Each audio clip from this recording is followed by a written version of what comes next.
Édition spéciale éducation, messieurs, mesdames, bienvenue. Et c'est le titre à la une, tête-à-tête entre l'intersyndicale des enseignants et les autorités de la province éducationnelle Nord Kivu 2.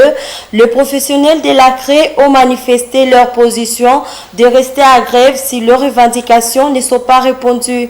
Le prophète ad intérim trouve inopportune ces mouvements, craignant qu'ils ne rendent des écoliers des délinquants. Pendant ces temps, les parents appellent les deux parties à trouver du compromis pour éviter les pires aux élèves. Tout pour les sommaires, les détails dans ce laps de temps. Bienvenue mesdames, comme annoncé sommaire, ces séances d'échange entre l'intersyndicale et les autorités scolaires de la province éducationnelle Nord Kivu 2 ce mercredi 5 septembre sur la grève déclenchée par certains enseignants du primaire tenus à la division de l'éducation nationale et nouvelle citoyenneté à Butembo. Cette assise avait pour objectif d'écouter les attentes des syndicalistes pour prendre des propositions raisonnables afin d'élever la grève. Eugénie Moussiviroa et Nelly Mwengesiali étaient présents à cette assise. Les détails. Quelques jours après la rentrée scolaire édition 2024-2025, certains enseignants des écoles primaires refusent d'enseigner, surtout dans les écoles où il y a gratuité de l'enseignement. Vu cette situation, des autorités scolaires de la province éducationnelle Nord Kivu 2 ont échangé avec des intersyndicalistes afin de trouver une solution à leur grève. Des enseignants réclament la majoration de leur salaire. Au cours de cet échange, les intersyndicalistes ont manifesté leur position de rester en grève si leurs revendications ne sont pas répondues. Le public pour l'enseignant demande que le gouvernement puisse honorer sa promesse qu'il a donnée lors des assises de Bibois. Alors, les autorités de la province éducationnelle nous ont appelés pour échanger sur cette question et ils nous ont donné des propositions et pensent que nous pouvons faire pour que nous puissions bien sûr arriver à encadrer les enfants. Mais nous ne sommes que des représentants des enseignants. Nous ne sommes que des délégués des enseignants et nous avons reçu ce qu'ils ont donné comme proposition. Mais nous allons aussi le restituer aux enseignants à la base. Il appartiendra à la base maintenant de décider sur son avenir. Donc, à présent... Pour sa part, le prophète ad intérim, héritier Bakuiravio, trouve inopportune cette grève vu les sécurités que traverse la ville. Il craint que cette grève les rende des écoliers des délinquants. Il invite les enseignants à la retenue et promet au même de faire rapport à qui de droit. Nous les avons partagés avec les collègues enseignants qui sont des syndicalistes, selon lesquels sous peu, le gouvernement va devoir quand même verser les 50 000 francs dans le compte bancaire de chaque enseignant. Voilà ce qui a fait l'objet de notre réunion d'aujourd'hui.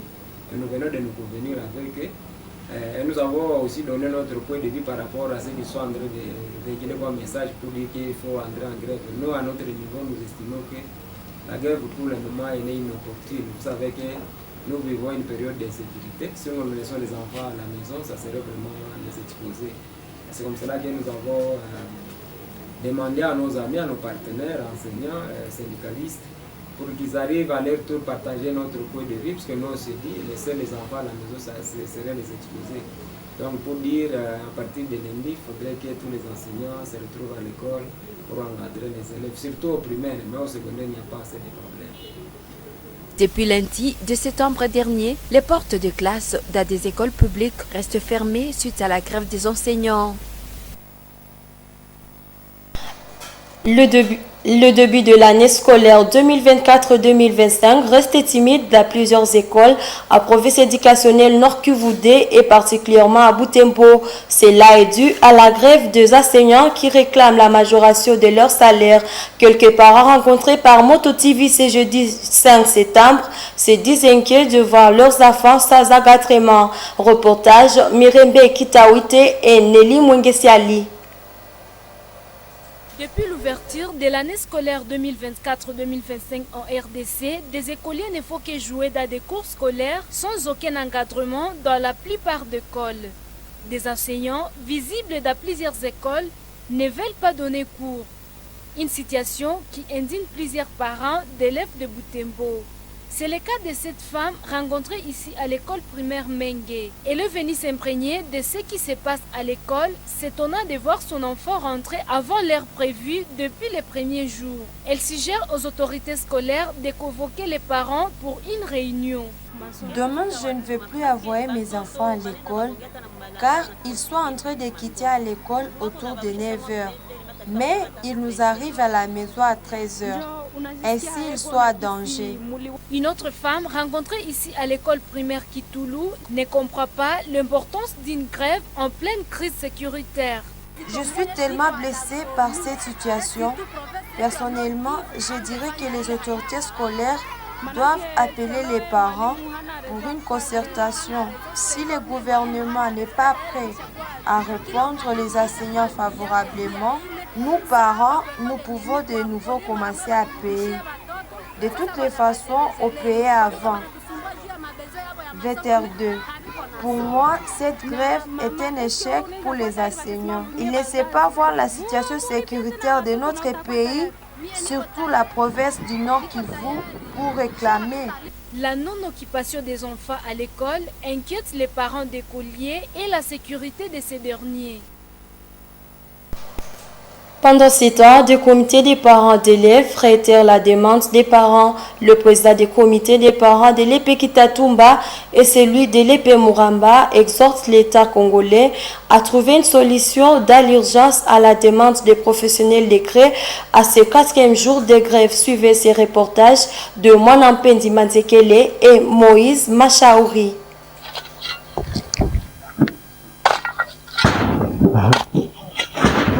Rencontré à son domicile à ce 4e jour de la grève des enseignants, notre reporter braque sa caméra sur M. Kamba Le Richard, président du comité des parents de l'EP Kitatumba, une école conventionnée catholique située près de la paroisse Cœur Immaculé des Maries. Ce représentant des parents demande au gouvernement et aux professionnels de CRE de ne pas sacrifier la pépinière du Congo. Nous, comme parents, nous devons voir comment s'entraider. Et nous maîtrisons tous notre pays. Nous maîtrisons la situation dans laquelle nous traversons. Nous devons avoir les soucis de nos enfants. Je demande aux enseignants de montrer l'amour avec les enfants et s'entraider. $500, c'est beaucoup pour notre gouvernement. Que l'État fasse aussi un geste sur la demande des enseignants.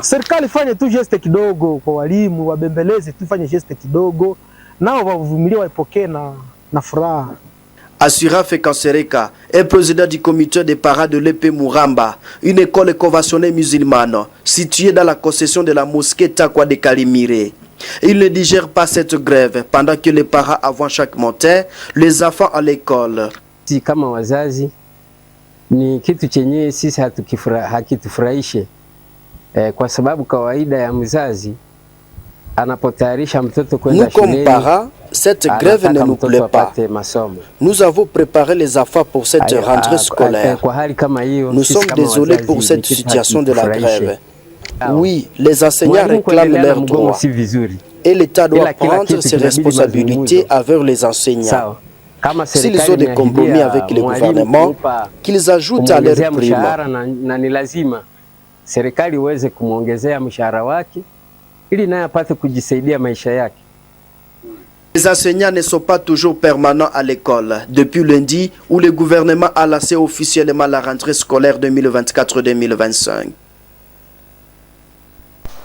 La rentrée scolaire a été également effective pour les personnes en âge post-scolaire à Gatreda de centres de récupération scolaire en ville de Butembo. C'est le cas au centre de rattrapage scolaire Kiro tenu par le mouvement d'action catholique Kiro Butembo.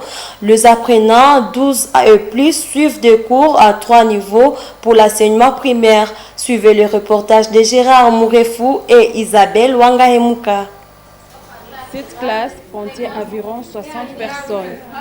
Il s'agit des élèves du niveau 2.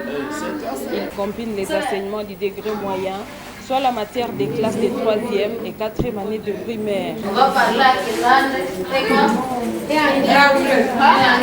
Ce jeudi, ils sont seuls dans leur classe dans ces dernières heures d'avant-midi, leur enseignant étant sorti pour une mise à niveau.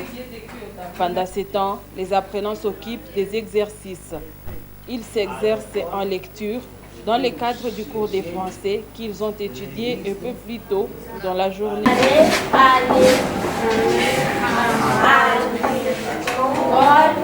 Pour chercher la liste. Ces apprenants et ceux du niveau 1 et 2 suivent un programme condensé des enseignements du primaire en 3 ans. Ils n'ont pas été inscrits à l'école à l'âge scolaire, faute d'argent pour certains et à cause des occupations en famille pour d'autres. Parce que j'allais voyager à Kinshasa. Pour partir rester avec les enfants et maman. Niliachia masomo janjala. Sasa niamina kuandikisha sijanjala. Nakumbuka tena kesho ndakufa tena njala vile mara naona masomo mekodi. Ndio vile niliacha masomo na benye nilisoma nao sasa hivi kwa mkadre sekondari.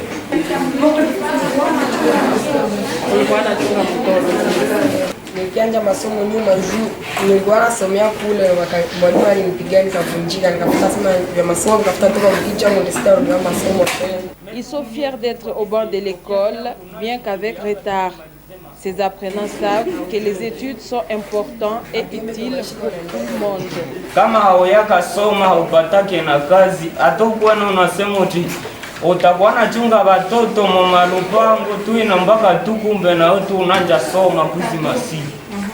Jinjo kwa msao ukikatala kusoma na hauna place tena hapa.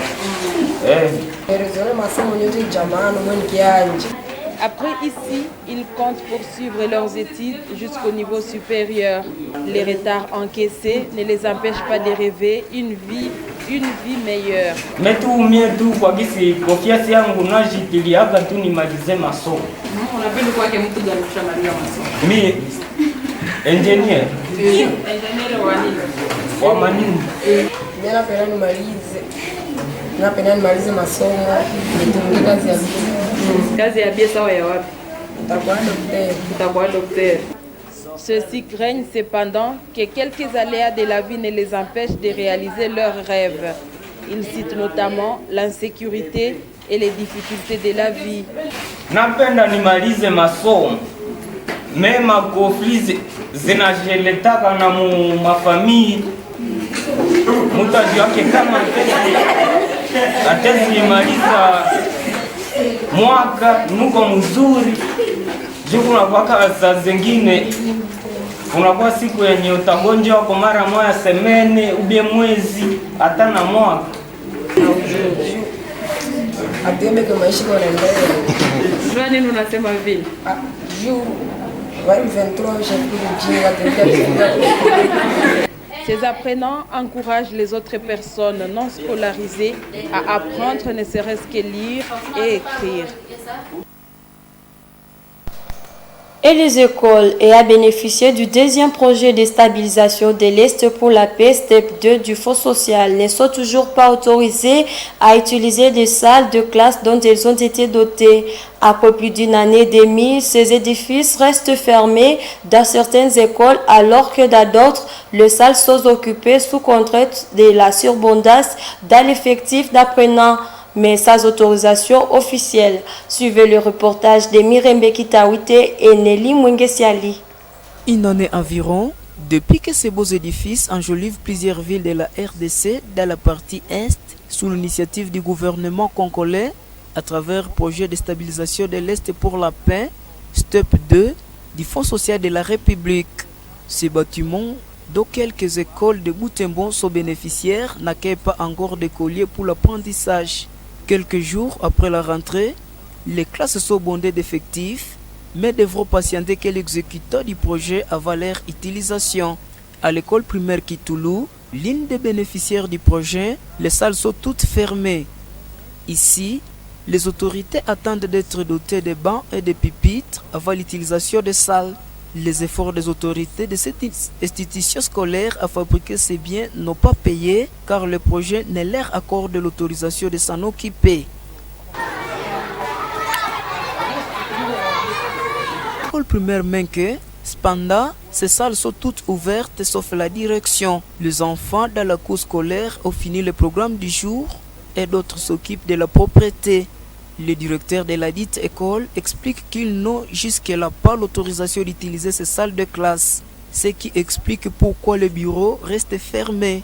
Le frère Mboussa Bikalirwa Moïse ajoute que leur cas est exceptionnel. L'école a bénéficié d'une autorisation exceptionnelle de la sous-division suite à l'effectif très élevé d'écoliers. Peut causer problème de fonctionner dans des salles de classe puisque les partenaires ne nous ont pas autorisé de fonctionner.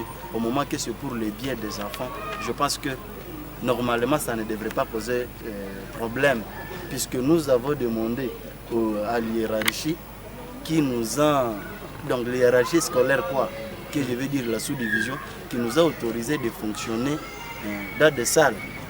Voyez justement comment les enfants étaient en train de se mettre mal à l'aise dans des classes en état fusionné.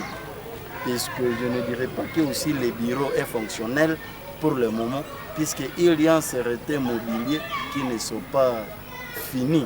Donc ils n'ont pas encore fini à perfectionner certains mobiliers du bureau.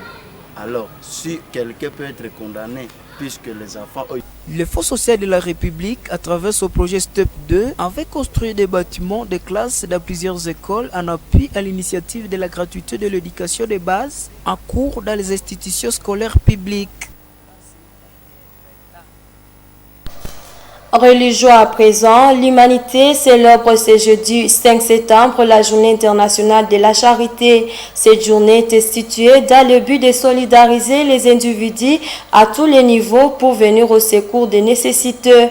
Pour comprendre les âges autour de cette vertu, Moto TV s'est entretenu avec le père Moïse Kalimberia qui note que tout acte caritatif est une expression de l'amour de Dieu. À l'occasion de cette journée, ce prêtre assomptionniste rappelle que toute personne a toujours quelque chose à donner à son prochain malgré toute divergence. C'est pourquoi il invite chacun à cultiver l'esprit de charité pour solidariser avec les nécessités.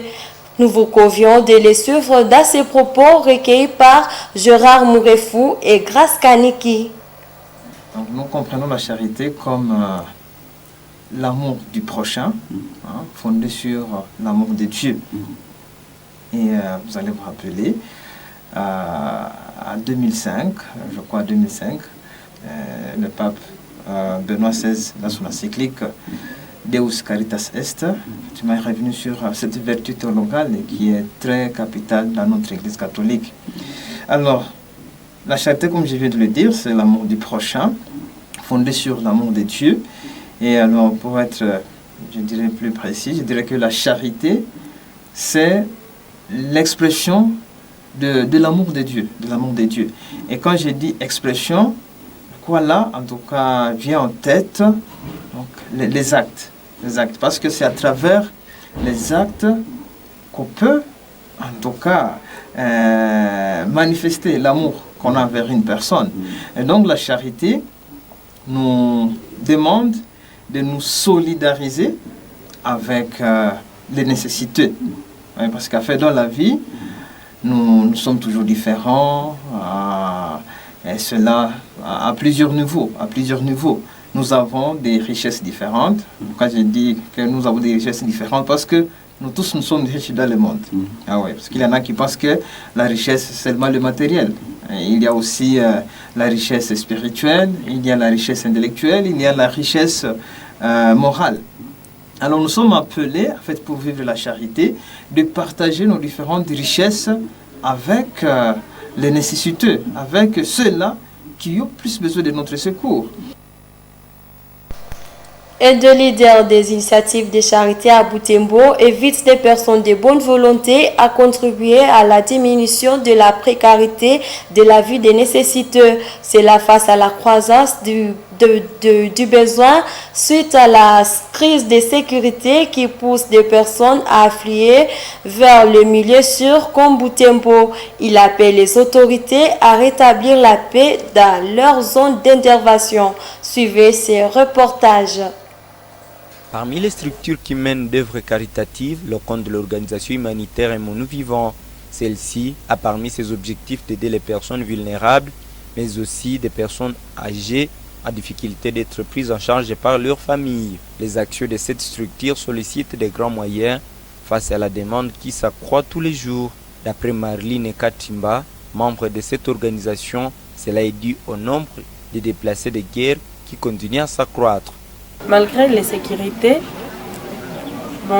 nous parvenons toujours à atteindre notre objectif, puisque comme le dit notre devise, pour tout ce que nous avons déjà fait et partout là où nous sommes déjà passés, il nous encourage malgré que nous sommes les fonds de nous-mêmes. La Caritas Doyenné Cathédrale salue l'implication des chrétiens pour avoir des biens aux personnes vulnérables. Son président appelle les chrétiens à garder la même attitude. Ces derniers temps, nous aidons les déplacés, les prisonniers, suite à des moyens qu'on trouve chez les chrétiens. Les structures regroupant des humanitaires luttent pour la mobilisation des biens de première nécessité, mais se butent parfois à la difficulté d'accès aux nécessités suite à l'insécurité. Fabien Moutouali, représentant régional de l'organisation d'aide humanitaire Yahuma Plus, plaide pour la restauration de la sécurité. Le monde humanitaire, avec le confrère, nous sommes en train toujours de voir comment, par quels moyens, on peut aider ceux-là qui sont touchés par ces chocs et par cette sécurité. Vous savez, nous avons actuellement pas mal de déplacés ici à la ville de Butembo. Certains sont venus du territoire de Béni, où on est en train d'égorger les gens, les habitants du jour au lendemain. Les autres sont venus de Massissi, de Walikale, où leurs villages sont déjà occupés par les M23. Ils sont à la ville de Butembo et dans d'autres villes, mais sans aucune assistance. Ils vivent vraiment une vie très précaire. C'est pour laquelle nous, en tant qu'humanitaire, en tant qu'organisation d'aide humanitaire, nous sommes en train de nous y impliquer, puisque nous mobilisons souvent les acteurs, les personnes de bonne volonté, afin de contribuer tant soit peu à l'amélioration des conditions de vie de ces vulnérables. Ce 5 septembre, l'humanité célèbre la journée de la charité. Celle-ci a été créée dans le but de sensibiliser et mobiliser les personnes des organisations non gouvernementales et les parties prenantes du monde entier pour aider les autres à travers les activités bénévoles. Fin de cette édition. Merci de nous avoir suivis. Au revoir.